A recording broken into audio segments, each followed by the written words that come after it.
형제 사랑하기를 계속하고 손님 대접하기를 잊지 말라. 이로써 부지 중에 천사들을 대접한 이들이 있었느니라. 너희도 함께 갇힌 것 같이 갇힌 자를 생각하고 너희도 몸을 가졌은즉 학대받는 자를 생각하라. 예수 그리스도는 어제나 오늘이나 영원토록 동일하시니라. 안녕하세요. 박한성 목사입니다. 오늘부터 추석 명절이 시작되는데 그리스도 예수 안에서 안전하고 행복한 명절 되시기 바랍니다. 안녕하세요. 예술가 시란 책에 보면 추성화에 대해서 말하기를 추성화가들은 처음부터 무엇을 염두에 두고 그린 것이 아니며 머릿속에 뭔가를 생각하며 그렸다고 해도 형상을 지워버렸기 때문에 무엇을 그린 건지 맞히기란 수수께끼보다 어렵다라고 얘기합니다. 여기에 더해 칸딘스키는 그림은 분위기를 나타내는 것이지 물체를 나타내는 것이 아니다 라고 말했습니다. 반면 구상화는 실제를 표현하죠. 구체적인 형상을 두고 그린 것이기에 한눈에 무엇을 그린 것인지 알 수 있어요. 추상화든 구상화든 그림의 세계 속에서 보면 저마다의 아름다움과 저마다의 특색이 인상 깊게 자리 잡고 있어요. 그런데 신앙생활 속에서도 추상화가 있는 것을 보게 됩니다. 마치 추상화를 그리는 것처럼 신앙생활을 하는 것이죠. 하지만 우리의 신앙생활은 구체적이며 실제적이어야 합니다. 우리의 믿음은 구상화여야 하는 것이죠. 오늘 아침에 우리가 만나는 히브리서 13장은 구체적이고 실제적인 그리스도인의 독특성을 구상화처럼 보여주고 있어요. 그 구상화는 사랑이라고 하는 것을 통해서 보여주고 있죠. 그리스도인의 독특성은 사랑을 통해서 드러납니다. 그래서 첫째는 경계선을 지우고 선을 넘는다라는 것이에요.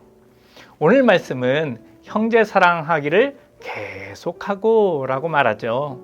형제에 대한 사랑은 우리의 신앙생활의 시작점이자 지속점이에요. 결코 멈춰서도 중단해서도 안 되는 것이죠. 받을만 하니까 받는 것이 아니라 줄만 하니까 주는 것이에요. 조건의 문제가 아니라 마음의 문제인 것이죠. 그 사랑은 형제 사랑을 넘어 손님 대접에까지 이어져야 합니다. 여기서 말하는 손님 대접은 낯선 사람에 대한 사랑으로 표현되죠. 내가 잘 아는 형제만 사랑하는 것이 아니라 낯선 존재에 대한 사랑도 그리스도인의 사랑의 영역 속에 있는 거예요. 사랑은 공동체를 뛰어넘는 것이죠.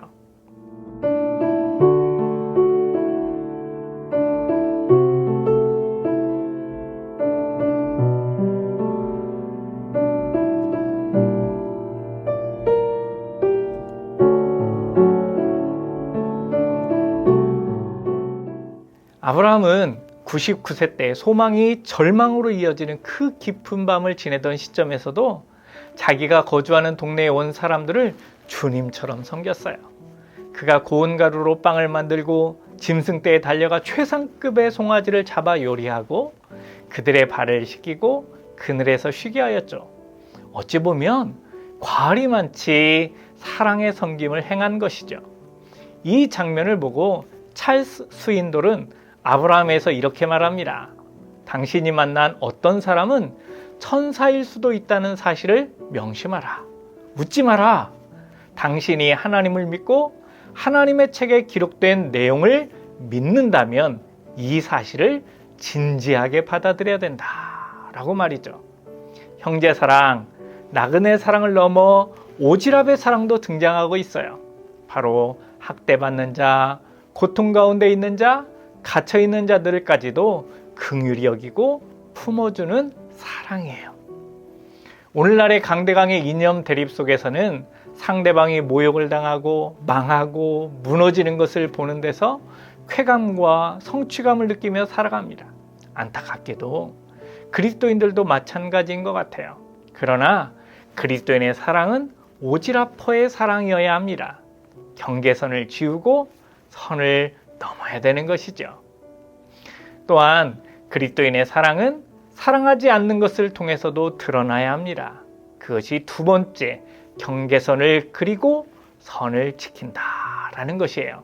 5절 말씀에 가서 보면 돈을 사랑하지 말고 라고 얘기하죠. 돈 뒤에 숨는 그리스도인들, 돈이 앞에서 일하는 크리스천들을 간혹 만나게 됩니다. 이건 그리스도인과 세상 사람을 뒤섞이게 만드는 일이에요. 성경은 돈을 귀히 여기라 라는 말을 하지 않아요.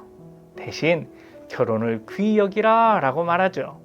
우리가 소중히 여겨야 할 것은 돈이 아니라 가정이에요. 재물은 사랑하는 것이 아니라 만족하는 것이죠. 하나님은 우리를 절대 버리지도 않고 떠나지도 않으시는 분이라고 그분이 친히 말씀하셨어요.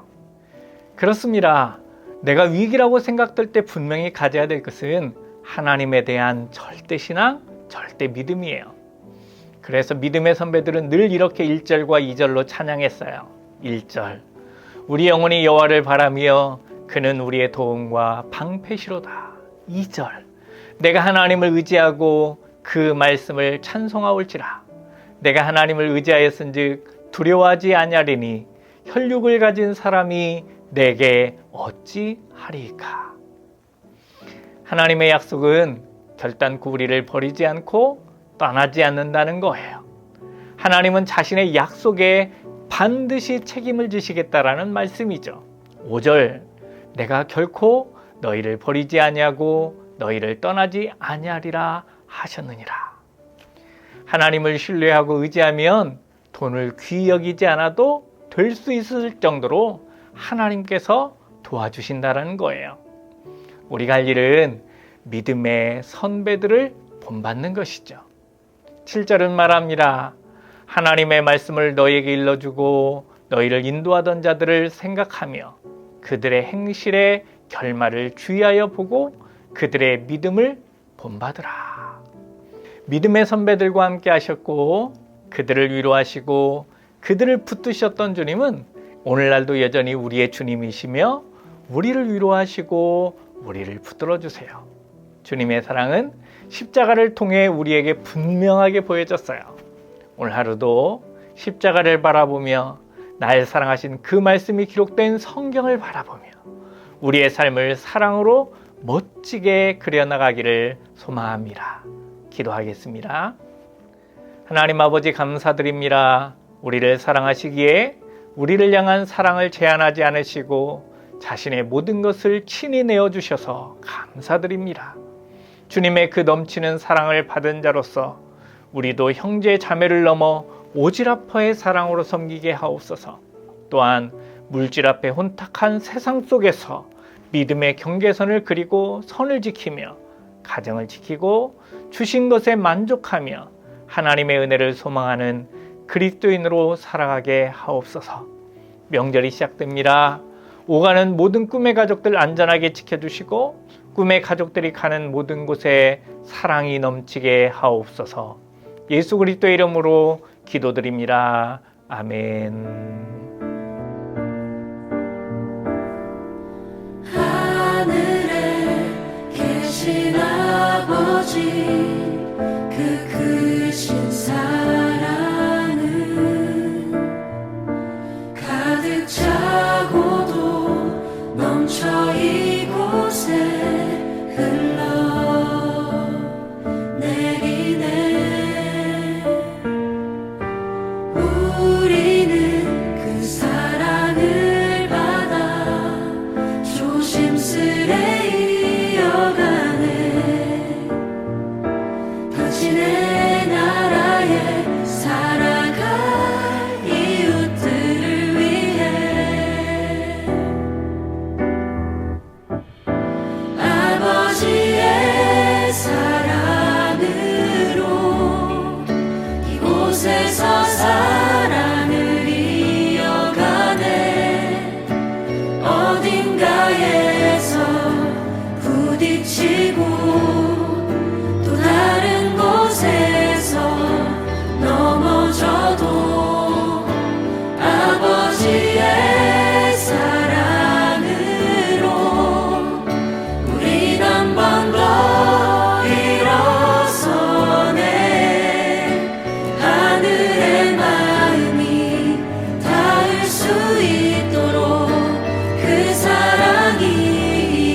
이곳에 온전히